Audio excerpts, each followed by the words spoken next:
حضرت ابراہیم علیہ السلام کی عادت تھی کہ مہمان کے بغیر کھانا نہیں کھاتے تھے، اور جو کھانا مہمان کے ساتھ کھایا جائے اس کا حساب بھی نہیں ہوگا۔ ساری زندگی یہ ان کو معمول رہا ہے۔ ایک دن بھوک لگی، گھر والوں کو کھانا پکانے کا کہا اور خود مہمان ڈھونڈنے نکلے۔ ایک شخص کو جو کہ بوڑھا تھا لے آئے، دسترخوان پہ بٹھایا، کھانا جب لگ گیا تو اس کو کہا اللہ کا نام لے کے شروع کرو۔ اس نے کہا میں تو اللہ کو نہیں مانتا۔ آپ نے فرمایا کہ میں تیرے سے کوئی ربط، رشتہ اور تعلق نہیں رکھتا، اللہ ہی کے نام پہ تجھے کھلا رہا ہوں، تو میرے رب کا نام تجھے کم از کم لینا چاہیے۔ اس نے کہا میں تو بتوں کا پجاری ہوں اور روٹی کے چند ٹکڑوں کے لیے اپنے بتوں سے بے وفائی نہیں کر سکتا۔ حضرت ابراہیم علیہ السلام بولے جب تو اتنا غیرت مند ہے کہ میرے رب کا نام نہیں لیتا اور اپنے بتوں سے بے وفائی نہیں کر سکتا، تو پھر میرا بھی تو کیا لگتا ہے، اگر میرے رب کو نہیں مانتا تو میں تو کھانا اس رب کے نام پہ کھلاؤں گا، کھاتا ہے تو ٹھیک، نہیں تو تیری مرضی۔ وہ حضرت ابراہیم علیہ السلام کے دسترخوان سے اٹھ کے چلتا بنا، وہ گیا تو جبریل امین حاضر ہو گئے، سلام دیا، سندیسہ سنایا۔ رب کہتا ہے اے میرے خلیل، تو نے میرا ایک بندہ ناراض کر دیا۔ یا اللہ، وہ تیرا بندہ تھا، وہ تو تیرا نام لینا گوارا نہیں کرتا تھا، اور تو فرما رہا ہے کہ وہ میرا بندہ تھا۔ ارشاد ہوا ابراہیم بتاؤ اس کی عمر کتنی ہوگی؟ یا اللہ 80 سال کے قریب ہوگی۔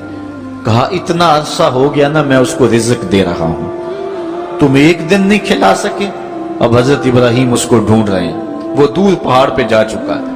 اس کے قریب پہنچے، کہا میاں کھانا ٹھنڈا ہو رہا ہے، جلدی آؤ۔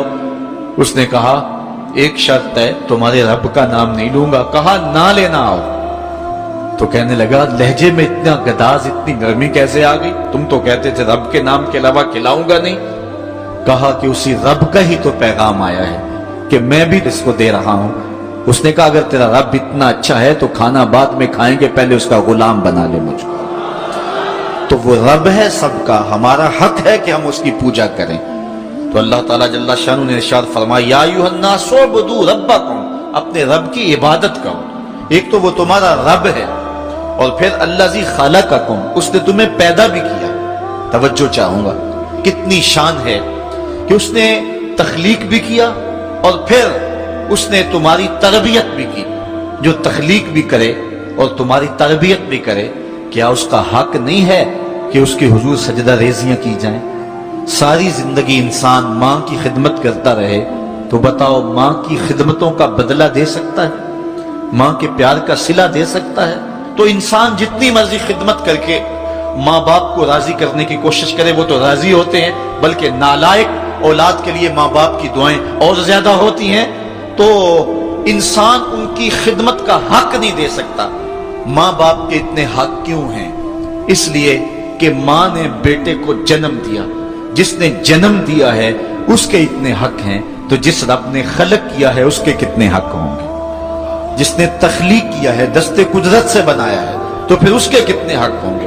تو مجھے بتائیے اس شخص سے بڑا بدبخت کوئی ہو سکتا ہے جو اللہ کے حضور سجدہ ریزی نہیں کرتا؟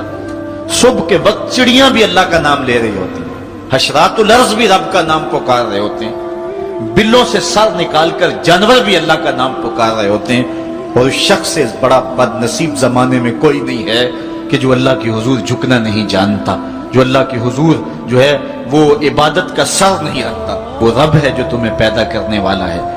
ماں کے رحم کے اندر کون نقش و ونگار دینے والا ہے؟ کس نے گوشت کے لوتھڑے کو بولنا سکھایا ہے؟ کس نے چشم خانوں کے اندر روشن چراغ رکھ دیے ہیں؟ اور کس نے سر کے اندر ایک نشیط اور روشن دماغ رکھ دیا ہے؟ کس نے ہاتھوں کو پکڑنے کی قوت دی اور کانوں کو شنوائی کی طاقت دی؟ اور کس نے جو ہے وہ سونگھنے کی قوت اور قوت شامہ ناک کے نتنوں کے اندر رکھ دی؟ کون ہے جو ٹانگوں میں زور پیدا کرتا ہے؟ کون ہے جس نے چھاتی کو طاقت دی؟ کون ہے جس نے انسانیت کو احسن تقویم بنایا؟ انسان، کیا تیرا حق ہے کہ مسجد کے قریب سے تو گزر جائے اور اللہ کا نمائندہ پکار رہا ہو حی علی الصلاۃ حی علی الفلاح، آجا نیکی کی طرف، آجا نماز کی طرف، اور تو جو ہے وہ اس کو سننے کے باوجود گزر جائے؟ ایسا ہو سکتا ہے کہ تو اس کے حضور آئے نہ، حاضر ہی نہ ہو؟ یہ بد نصیبی نہیں تو اور کیا ہے؟ اللہ تعالیٰ جل شانہ ہمیں اپنی عبادت کی توفیق